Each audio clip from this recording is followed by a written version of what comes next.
Fantastic start. Absolutely splendid shit. What's up, everybody? It's Critical. I wanted to share another story with you guys today. I know I just told one yesterday, actually, but that actually happened last week. I made that video last week, and I only posted it yesterday. And the night after that happened, we went out again, and I had another unfortunate encounter, and another one that was just out of my control. It was my friend again, not the same guy, just another one of my friends, someone I thought I could trust. Someone that I thought I could give my Yu-Gi-Oh card collection to and expect to have it returned to me back in mint condition. I haven't fucking touched my Yu-Gi-Oh cards in years, but I feel like that's a pretty big display of trust. I'd let them walk around in my animal slippers, which is something I don't let a lot of people do. So, I trusted this person, and it backfired yet again. And this is a tale I don't tell easily because I genuinely have been having some fucking PTSD flashbacks to this scenario. Every time I think about it, it's like a frag grenade goes off in my apartment, my vision gets blurry, everything seems like it's covered in smoke, my ears start ringing. You know that feeling where it sounds like Alpha 5 from the Mighty Morphin Power Rangers having a thunderous orgasm in your ear? Yeah, every time I think about this, that's what happens to me. So this story starts the same as all of history's most influential and most memorable stories. I was taking a fat shit in my bathroom getting ready to go out with my friends. We were pre-gaming a little bit, not too hard because there's really no point to pre-game super hard to happy hours and other drink specials. So we finish this, I pinch off the grumpy, and I'm ready to rock and roll. We go to this different bar, not the same one from the night before. And this was around the time Hurricane Herbert or Hermione or whatever the fuck the name of that hurricane was hitting. So it was very moist out. There was a lot of moisture in the air. There was a little bit of rain, just some sprinkling, just spitting out there. So people were fucking climbing over each other, World War Z style, trying to get into the bar.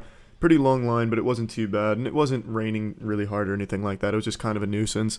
So when my friends and I got into the bar, we started going turbo immediately. We just went up to the bar and just started fucking slapping drinks hardcore and just getting absolutely obliterated.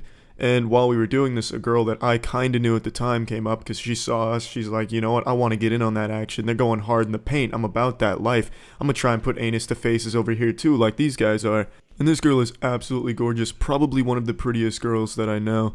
And it's not like we're super familiar with each other. We never exchanged numbers or hooked up or anything like that. But we had gotten fucked up at bars together in the past, so we knew each other a little bit. And this girl was going, and she was fucking ordering drinks faster than we were. She's like, come on, hold on a second, pussy tits. I'm getting two more. And just taking them both, bam, breaking shit on her fucking face. She wasn't doing that, but that would have been pretty cool too. But yeah, it was just fun. And after doing this for like an hour or 2 hours, however long it was, one of my friends, he was flopping around like a noodle. He was too drunk, so he went home because he lived pretty close. And then it was just me and my other friend, actually the same friend from my ceramic story, G. So it was me and G and this girl. And we were ready to leave. We were going to go back to my place, which is also walking distance from this bar, and we were just going to hang out for a bit. And since Hurricane Hermione was hitting in full force, shit, the rain was fucking coming in sideways. It felt like hail. It felt like we were just getting bullets shot at us, and it was kind of cool. And on this adventure back to my apartment, this 0.2 mile walk, the girl and I had made out, and things seemed to be going pretty well, She seemed like she wanted to come back and stay over. And G was going to sleep on my couch bed hybrid thing, because my couch pulls out into a bed, some Star Trek style shit. I know, real advanced technology. And because that's what he usually does when he gets too drunk, because his place is too far away to walk to. And he's done this many times in the past. So we get back to my place, and her and I are just waiting for G to go to sleep. We were just waiting for him to be like, all right, y'all, I'm tired. I'm peacing out. I'm going to have some sweet dreams real quick. Night, night. And he wasn't doing it. He wasn't feeling it. This guy, he was in it for the long haul. He wanted to stay up till the sun was coming up.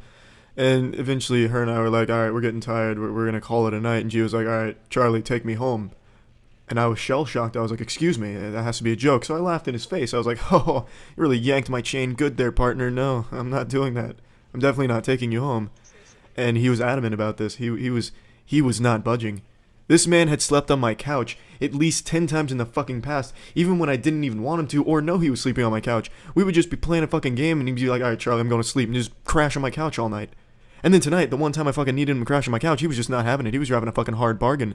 And we just went back and forth. I was like, gee, no, I don't want to do that. I'm not going to do that. I'd already sobered up because we'd been at my place for a while, and I wasn't drunk anymore, so I could take him home if I wanted to, but I didn't want to. And the girl was just watching back, both of us going back and forth. It was like an Indian soap opera where it keeps zooming in on the girl as she's looking at the two people talking, you know what I mean, real dramatic like. And I could see beads of sweat just dripping down her face. No, please, don't budge. Don't drive him home. She was very concerned that I wasn't going to plant my feet and was going to give in to this. And this was just a real life example of that conundrum. What happens when an unstoppable force of sexually driven hormones meets an immovable object of reluctance to sleep on a couch? And unfortunately, I just gave in because he just kept going. He's like, you know what, fuck it, alright, I'll just walk home. It's not a big deal. But he'd be walking 3 miles through a really shitty part of town. It's akin to walking through a fucking minefield. And I just kept giving him every chance in the book. I was like, gee, come on, you've slept on that couch so many times. Wouldn't it just be far more convenient if you did that? He's like, no, no, Charlie, no, I will not sleep on that fucking couch. That couch has poopy on it right now. I don't want to lay in poopy. Just on and on. And then I just kept saying, gee, look, please, I don't want to do this. I was fucking begging him, don't make me do this. And then eventually I just gave in. Yeah, I was like, fuck it, G, you win. I'll drive you home. And then I could see the girl was very disappointed and upset, and so was I. I had fucking tears in my eyes, and I was begging her, please, it'll only take me 20-25 minutes to do this. Just wait in my bed. Just, nap for a little bit, please. Sorewa, machurizo, just wait. Just, everything. I was just trying it all. It was like a scene in all of those romantic movies, like the really sad scene where they're chasing each other through a garden. The dude or the girl is shouting the other person's name, and they just can't hear it. They just keep walking. She had already made her decision. She wasn't going to wait. She was going to just go back to her place. Since we live in the same apartment complex, she just walked right back to her apartment and went to bed. And then the entire ride, I was bringing G home. I was so fucking tight about it. I was just telling him, G, you know what you've done, right? Do you realize the implications? Do you realize what you have fucking done to me, G? And he in his defense, I don't think he knew what was going on, even though I pretty much blatantly told him to his face, like, please, this is what's going on. But he was pretty fucked up, so I'll give him that. And yeah, ever since then, I've just been tossing and turning in my sleep. Sometimes I'll have nightmares where I will be in the same situation again, except my entire apartment will go up in flames, and that's preferable to what actually happened. I would have rather my apartment just get fucking taken out by Hurricane Hermione at that point in time than have to have this memory, this very sour memory.